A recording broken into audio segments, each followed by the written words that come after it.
इसी में मेरे भाइयों और बहनों, इस चैनल को सब्सक्राइब कीजिए और इस बेल पे क्लिक करके ऑल को क्लिक करें ताकि हमारी हर नई वीडियो आप तक पहुंच सके। इसी में आप सबको सलाम। आज हम ईद पेंतिकोस्त से मुतल्लिक 7 हक़ाइक़ को जानने की कोशिश करेंगे कि जो हर एक ईमानदार के लिए जानना ज़रूरी है। सबसे पहले ईद पेंतिकोस्त। पेंतिकोस्त यूनानी लफ्ज़ है जिसका मायने 50वां दिन है। लफ्ज़ पेंतिकोस्त आपको अहद अतीक में कहीं नहीं मिलेगा, लेकिन इसका ये मतलब हरगिज़ नहीं है कि इसका जिक्र नहीं है।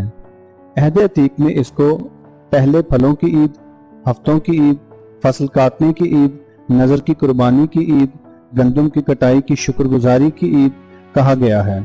ईद पेंतिकोस्त लफ्ज़ कब इस्तेमाल करना शुरू हुए हम नहीं जानते।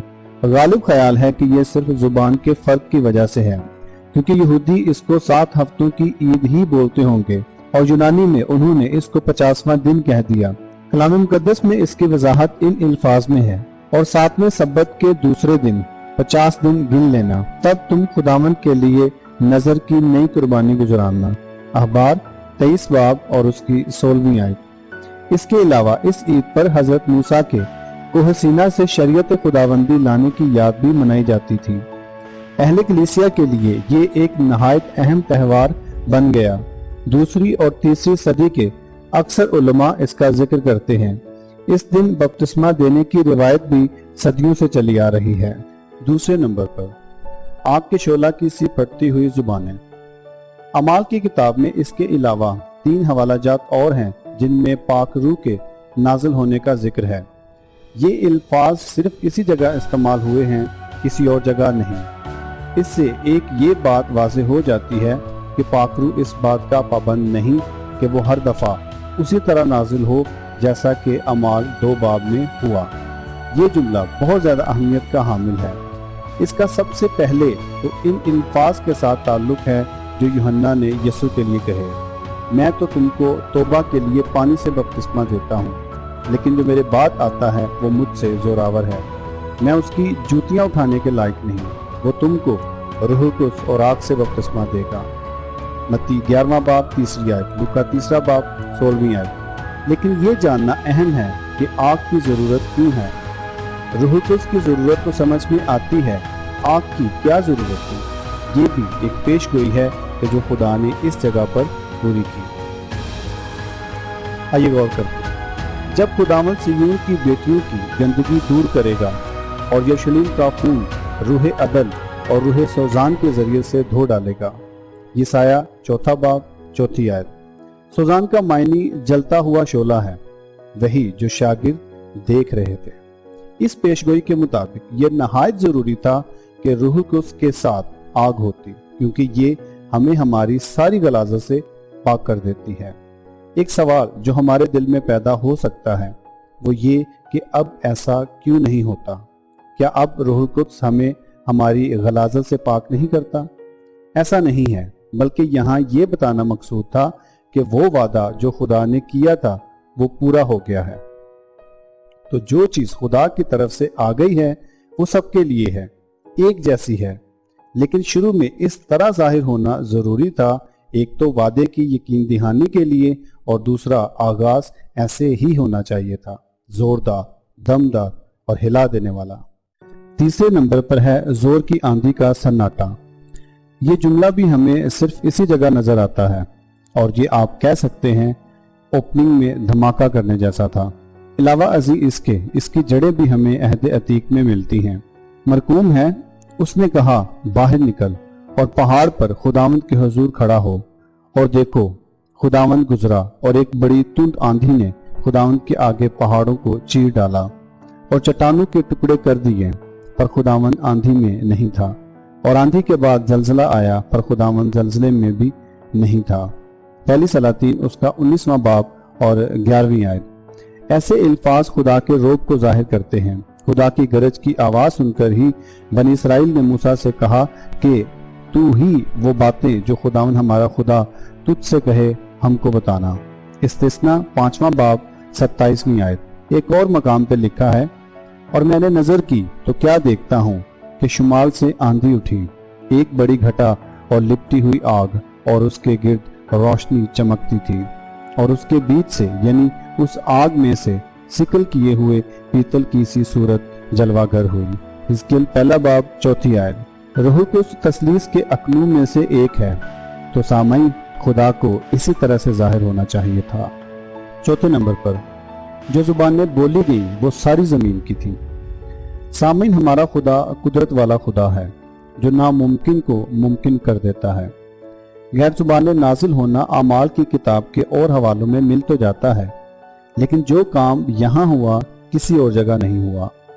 جیسا کہ پولس یہ کہتا ہے، اگر میں آدمی اور فرشتوں کی زبانیں بولوں اور محبت نہ رکھوں تو میں ٹھنٹھناتا پیتل اور جھنجھناتی جھانجھ ہوں۔ پہلا کرنتھیوں 13واں باب اور اس کی پہلی آیت۔ اس حوالے کے مطابق غیر زبانیں 2 طرح کی ہو سکتی ہیں، ایک تو آدمی کی زبانیں اور دوسرا فرشتوں کی یا آسمانی زبانیں۔ اعمال 2 باب میں بڑا عجیب کام ہوا اور وہ یہ تھا کہ ہر کوئی اپنی زبان سنتا تھا، یعنی خدا نے وہی زبانیں بولنے کی اہلیت دی جن کی ان کو اس وقت ضرورت تھی۔ یہ بہت خوبصورت منظر ہوگا، اس کا اثر دیکھیے، 3000 مرد اسی وقت ان میں شامل ہو گئے۔ اسی لیے میں اکثر یہ کہتا ہوں کہ خدا ہمیں نعمتیں، صلاحیتیں اور برکتیں ہماری ضرورت کے مطابق دیتا ہے، نہ کہ خواہش کے مطابق۔ پر اگر اس بات میں بضد رہیں کہ جیسے اعمال 2 باب میں ہوا ویسے ہی مجھے آج بھی ہو تو یہ ہماری حماقت ہوگی۔ کلام اقدس میں لکھا ہے، لیکن ہر شخص میں روح کا ظہور فائدہ پہنچانے کے لیے ہوتا ہے، اس لیے ہمیشہ یہ دعا کریں کہ خداوند مجھے میری خدمت کی ضرورت کے مطابق نعمتیں بخشے۔ 5ویں نمبر پر ہے وہ غیر زبانیں بولنے لگے۔ میں اس کو خاص طور پر عجیب بات کہتا ہوں، اس لیے نہیں کہ ایسا پہلے کبھی نہیں ہوا، بلکہ اس لیے کہ ایسا پہلے ہوا تو تھا، لیکن اس کے اور اس کے انجام میں بڑا فرق ہے۔ وہاں کوئی کسی کی بات نہیں سمجھ پا رہا تھا، لیکن یہاں وہ لوگ جن تک خدا اپنی بات پہنچانا چاہتا تھا سمجھ رہے تھے۔ خدا نے ان کی زبان ان کے تکبر کی وجہ سے بدلی اور ان کی زبان عاجزی اور ایمان کی وجہ سے بدلی۔ وہ اپنا نام کرنا چاہتے تھے، لیکن یہ لوگ مسیح کا نام بلند کرنا چاہتے تھے۔ ان کی زبانیں بدلی گئی تو وہ پراگندہ ہو گئے، لیکن یہ لوگ دوسرے لوگوں میں شامل ہوتے گئے۔ ان لوگوں کا نام اب تاریخ میں نہیں ملتا، لیکن یہ لوگ تاریخ رقم کر گئے۔ ہمارا 6واں پوائنٹ ہے، یہ تو تازہ مے کے نشے میں ہیں۔ یہ جملہ بھی اپنی نوعیت کے حساب سے عجیب ہے، کیونکہ یہ بھی دوبارہ نہیں ہوا۔ اس کی پہلی وجہ تو یہ ہو سکتی ہے کہ بعد میں لوگوں کو پتہ چل چکا تھا، اس لیے کیا ضرورت تھی کہ وہ ایسے کمنٹ دوبارہ کرتے۔ دوسری وجہ یہ ہو سکتی ہے کہ بعد میں وہ اتنے لوگ جمع ہی نہیں ہوئے۔ تیسری وجہ یہ ہو سکتی ہے کہ جیسے پولس کرنتھس کو سمجھاتا ہے کہ اس طریقے سے بولو کہ لوگ حقارت نہ کریں۔ یہ وجوہات بھی ممکن ہیں، لیکن میں آپ کو پس منظر بتانا چاہتا ہوں، پھر آپ خود فیصلہ کریں کہ آپ کیا مانیں گے۔ یہ تو تازہ مے کے نشے میں ہیں۔ یہ الفاظ تنزیہ بولے گئے ہیں، اس کے ساتھ ٹھٹھا کا لفظ بھی آیا ہے، جو یہ ظاہر کرتا ہے کہ وہ کس لہجے میں بول رہے ہیں۔ یہ بہت ایک عام رویہ ہے کہ جب کوئی بھی نیا مذہب یا تعلیم یا کوئی فرقہ بنتا ہے تو اس کو لوگ مذاق کرتے ہیں یا مذاق کا نشانہ بناتے ہیں، لیکن پطرس کھڑا ہوتا ہے اور ان کو بتاتا ہے کہ یہ آپ کی غلط فہمی ہے، ابھی تو پہر ہی دن چڑھا ہے۔ یہودی کلچر کے مطابق وہ رات کو مے پیتے تھے، صبح نہیں۔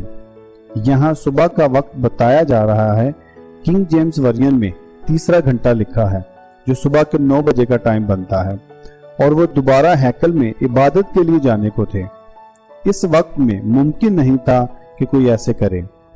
پولس رسول ایک خط میں بتاتے ہیں، کیونکہ جو سوتے ہیں رات ہی کو سوتے ہیں، اور جو متوالے ہوتے ہیں رات ہی کو متوالے ہوتے ہیں۔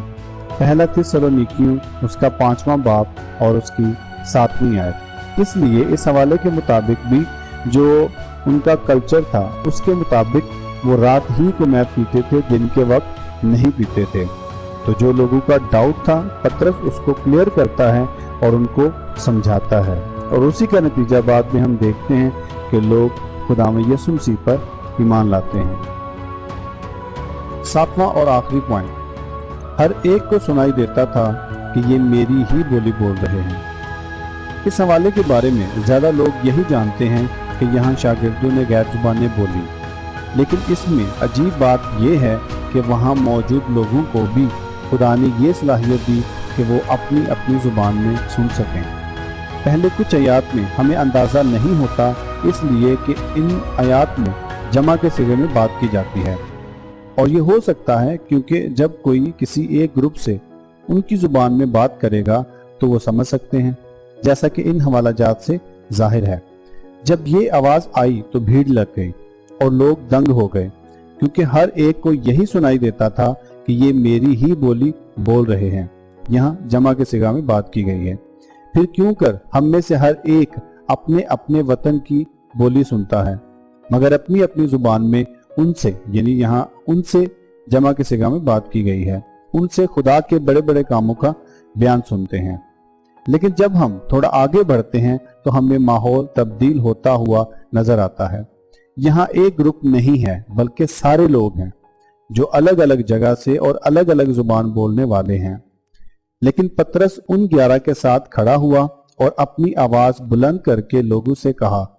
यहाँ दूसरे शागिर्द साथ खड़े तो होते हैं, लेकिन उसने सिर्फ एक शख्स ने यानी पतरस ने अपनी आवाज को बुलंद किया और उनसे बात करना शुरू की कि ए यहूदियों और ए यरूशलेम के सब रहने वालों, ये जान लो और कान लगाकर मेरी बातें सुनो। मेरी बातें सुनो, यानी जब कोई एक शख्स बोलता है तो वो मेरी बातें सुनो कहेगा, ज्यादा बोलेंगे हमारी बातें होगा। तो यहाँ जमा के सिगे में नहीं बल्कि वाहद सिगा में बात की जा रही है। जब उन्होंने ये सुना तो उनके दिलों पर चोट लगी और पतरस और बाकी रसूलों से कहा कि ऐ भाइयों, हम क्या करें। पतरस ने उनसे कहा, यहाँ भी सिर्फ पतरस बोल रहा है। पतरस ने उनसे कहा कि तौबा करो और तुम में से हर एक गुनाहों की माफी के लिए यीशु मसीह के नाम पर बपतिस्मा ले, तो तुम रूह कुद्स इनाम में पाओगे। और उसने और बहुत सी बातें जता जता कर उन्हें ये नसीहत की कि अपने आप को इस टेढ़ी कौम से बचाओ। बस जिन लोगों ने उसका कलाम कबूल किया उन्होंने बपतिस्मा लिया, और उसी रोज 3000 आदमी के करीब उनमें मिल गए। अब यहाँ पे बार बार सिर्फ एक शख्स को पॉइंट आउट किया जा रहा है, उसने उसका कलाम कबूल किया, यानी सिर्फ एक शख्स बोल रहा था और बाकी सब सुन रहे थे। ये अमाल 2 बाब उसकी 37वीं आयत, 38वीं आयत, 40वीं आयत और 41वीं आयत में मरकूम है। वाओ, ये बहुत दिलचस्प है कि एक शख्स बोल रहा है और लोग अपनी अपनी जुबान में सुन रहे हैं। हमें तारीख में ऐसी मिसाल और कहीं नहीं मिलती, और ना ही बाइबल में दोबारा ऐसा हुआ। ऐसी बातें इस वाक़े को बेमिसाल बनाती हैं। मसीह में आप सबकी सलामती हो।